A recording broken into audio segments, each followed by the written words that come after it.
Why can I never get off that fucking menu screen? Well, welcome back to Crit Couch. I'm Michael. And I'm Skylar. And we are about to head to the 4th area of Soul Blazer by coming back in here and talking to the Master. I like to think that the Master's just hanging out playing an organ constantly, like fucking Phantom of the Opera. Yeah. I know it's been a minute, just as a reminder for Skylar since he's never seen this. Yeah, so something's changed. Yeah, the whole waving my hand in circles around like it means something to anybody. Where the diamond is. Yeah, where the diamond is, all of that was just ocean. Now that there's a city there, just like this was all dead forest, and now there's forest there. So now we're coming up here to the mountains. Oh, so there are only 2 other levels? No, there's a 5th one down in the bottom right where this desert is. Okay. There had to be a desert level. Well, it's not actually a desert level at all. It's just in the desert. Okay. Well, you'll see when we get there. Yep. No spoilers. For like a 30-year-old game. Yeah. God, almost. Oh, that's what right. Was that little... Doop, doop, doop, doop, doop, doop, doop. Whoop. Let's see. So here we are inside some strange little cave. Yeah. And there's really nothing. Are you just in the mountain? Yeah, we're inside the mountain. I like that like obsidian-looking wall. Yeah. And now we're outside the mountain. Oh no, snow gophers. What are they? They're snow rats. Oh but, wow, I wasn't that far off. They're snow vermin. That is snow varmints. Dagnabbit. Hey, it's snow varmint. You released a girl. A girl. What? Yeah. It's just like a little elf. Yeah, let's go talk to her because we're like right here. She's all by herself. Why, hello there, elf on the shelf. Hello. This is where the Mountain of Souls exists. It is quite warm inside the mountain. Cool. Well, back into the snow we go. Yep. It's quite cold out here. It's kind of cute how they just go under the snow. Yeah. I mean, I'm going to say this multiple times for this, and I mean, this was really true of Super Nintendo games in general as they were starting to experiment, although there are truly some like Super Nintendo games that had not escaped. My eyes are not letting me see what that is supposed to be. It's like a little bat with like, it's like a one-eyed bat. Okay, I guess I kind of see it. Yeah, it's just... Yeah. It's really weird. So like, there are definitely some Super Nintendo games who had... Oh, it's a Yeti! Yeah! Who had not embraced... I guess the Yeti is Randy Savage. Ooh, yeah! I'm not going to do that again. Do you want some water? No, I'm good. Oh. Because like there's some RPGs and stuff. I think like Secret of the Stars, which was by Tecmo, who like really should have stuck to like Tecmo Super Bowl or whatever. I released Grandpa. I love him. Yeah, his little beard. What are they, like dwarves? What are they? They're like mountain elves or something like that. They're Baller. Yep. Like Secret of the Stars might as well have been like an NES game with a couple more colors in the palette. Is there ever going to be... Sorry to interrupt. Is there ever going to be a point where you just have to like nuke your gym stash here? Not really. Okay.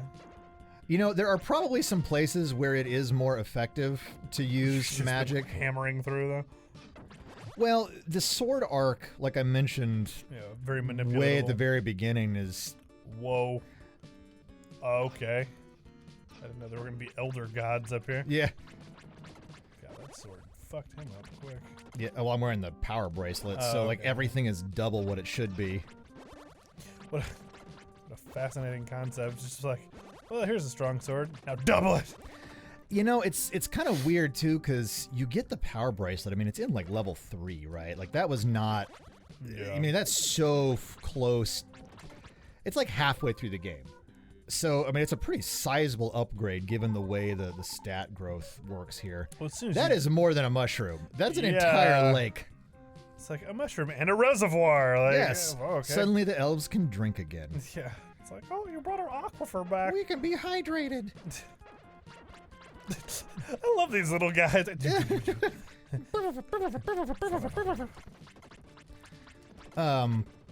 let me hear the music real quick.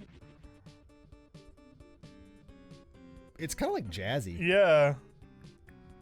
least it's not like. In fact, there's like a really weird interval drop in that descent. Yeah. It's like not a standard musical drop. Yeah. It's not as anxiety-inducing as that last Yeah. one. Well, that part was fun. Oh yeah, it was the like frantic strings just like, trying to murder each other. Oh, I'm glad you can shovel snow. Yeah. But only oh god. That's right, I hate this. What was that? That is a living snowball. Oh, okay. They just like they follow after you and they grow larger. Did they do anything? Or? They hurt you if they run into you. Oh, yeah. okay. I just thought it was like a happening. But like it's super cool because like you can run. Whoa! Will it Yeah. keep getting big? Oh, is that as big as it? But then when you run into the rock and it's got this whole little like death animation. Huh. So What an interesting little like environmental challenge that crops up. yeah, and so to kind of like go back to what I was saying about utilizing the Super NES for like what it could do. I mean, first of all, I think some of that's just Quintet. Like as a development house, Quintet was really interesting in terms of like pushing barriers. Like I mentioned ActRaiser or whatever, and ActRaiser was this kind of fascinating combination of sim and platformer. And I mean, for like one of their first games on the system, if not their very first game, like that was a hugely fascinating attempt to try and blend those two things.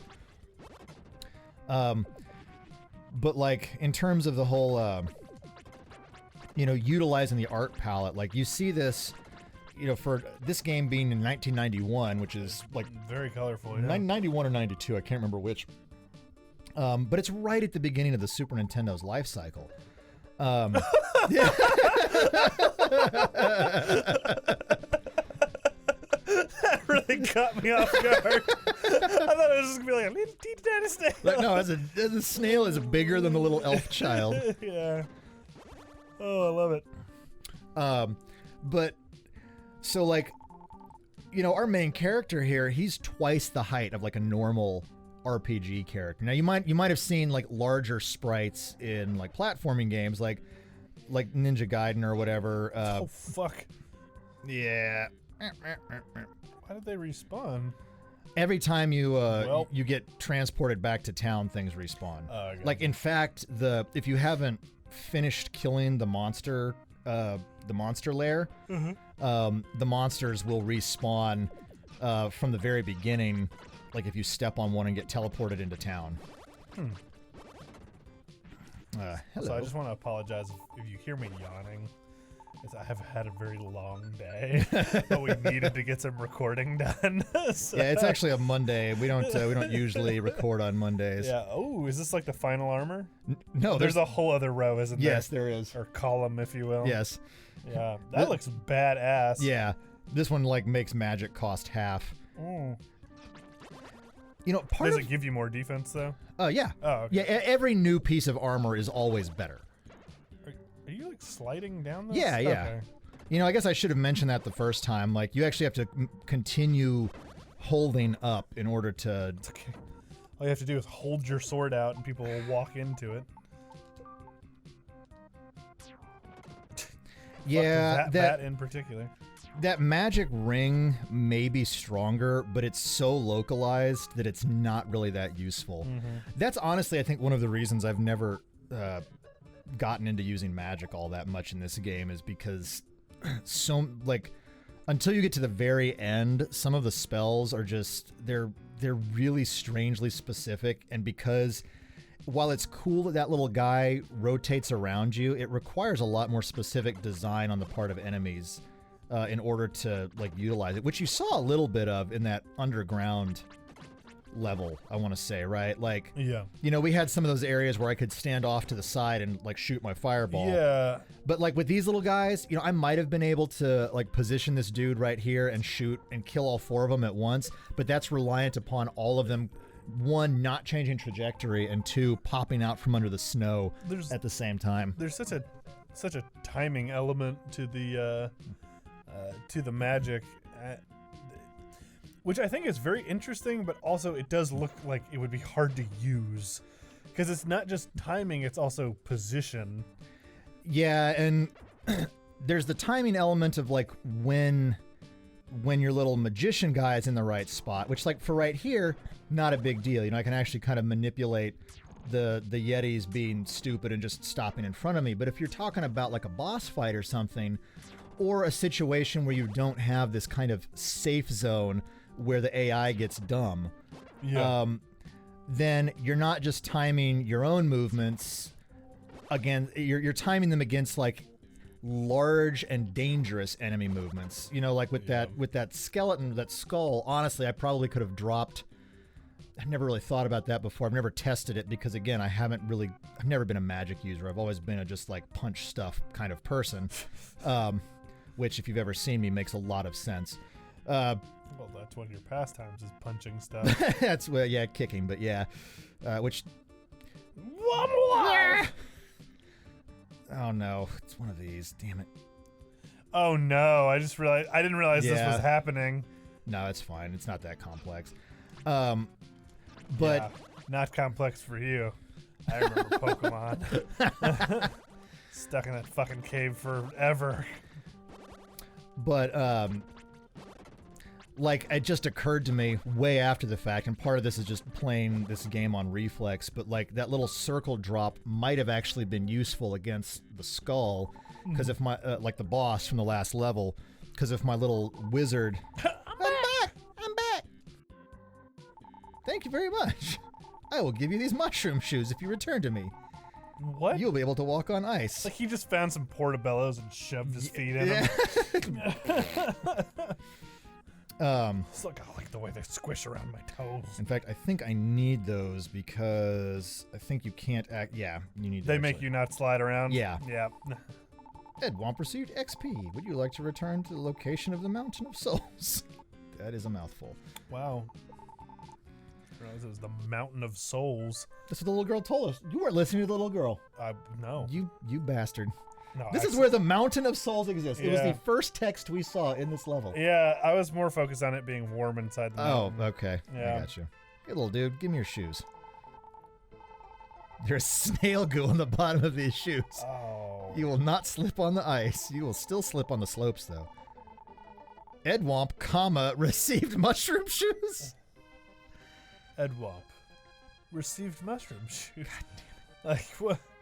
I don't know, man. Like, that's localization and stuff. You know what? I bet they make a sound when you watch We this are guy. snail jockeys. This snail is called Legend. Jesus. I bet he is, buddy. There's two more that we're going to release later. Do they race? Yeah, actually. That's awesome. These creatures grow very fast. They become adults within half a year, get married, have children, and pass away in a year. They never feel their lives are too short. They enjoy each moment. Wait, the little elves only live for a couple years? Yeah, 2.5 years. That sucks. Yeah. Bring it down a little, huh? I mean, I feel fine. Yeah, that's true. They are just like pixels. I mean, but he does get to ride a snail, so yeah, that's true. You know, God, there have been like several different threads that I've abandoned in the middle of all of this. That's probably my fault. No, it's good. It's good. Because like we'll come back to the art again, I'm sure. That whole point was basically like this guy is, you know, twice the height of a normal like RPG. Like if you look at Final Fantasy 2/4, depending on how you remember that game, it uses one like I think either 16 by 16 or 32 by 32 square. Either way, it's a square. Like it is one tile on the map. And that was pretty common for a lot of RPGs, but like I'm gonna get you. Action RPGs especially, and eventually things like Chrono Trigger or whatever, started heightening the characters for increased detail. Which was pretty cool, and that was a Super Nintendo thing. So that wasn't just the art evolving, that was like a deliberate choice as far as like memory usage and stuff. Oh my god, go back to that menu. They look like little slippers. Yeah. Wow. Yeah. I kind of love them. Wow. But yeah, I mean, it was a space thing. I mean, it was having the sprites. Can you go down there? I can't. I need to actually.